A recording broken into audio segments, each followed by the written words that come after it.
In Niger, leaders of last month's military coup have appointed a 21-member cabinet as they forge ahead with building a new government. This comes as West African leaders from ECOWAS are holding an emergency summit today in the Nigerian capital Abuja to determine their next steps after a deadline to restore ousted President Mohamed Bazoum passed Sunday.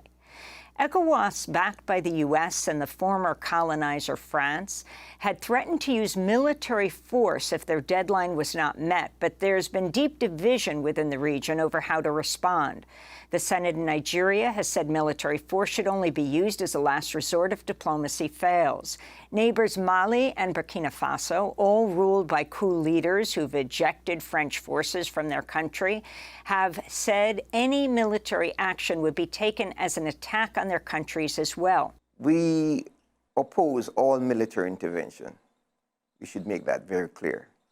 We oppose the military intervention in Mali, Burkina Faso, Niger, and Guinea. But one cannot oppose a military intervention without opposing France and the United States and their militarization of the region.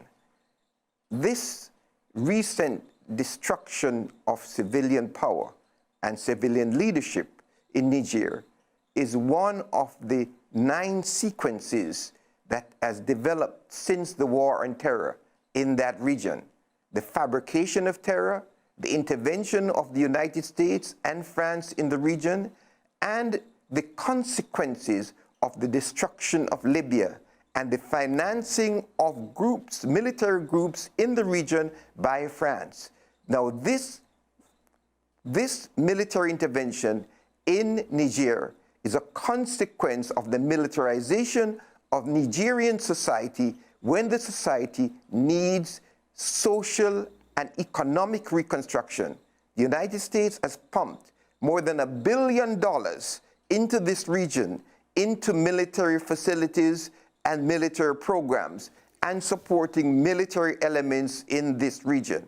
In Niger alone, the United States has spent $500 million building a military base and military and drone facilities in Agadez to support French exploitation of the mineral human resources of Niger. So we cannot discuss what's going on in Niger without discussing the call by the African people for the expulsion of France from West Africa. The foreign minister of Mali has called on the United Nations to investigate France in the region. The former prime minister of Italy has called for sanctions against France. And it is the right-wing conservative forces in the United States that is supporting France, to the point where now we see the conservative wing of the Biden administration, led by Victoria Nuland and Antony Blinken, leading the discussions on Africa.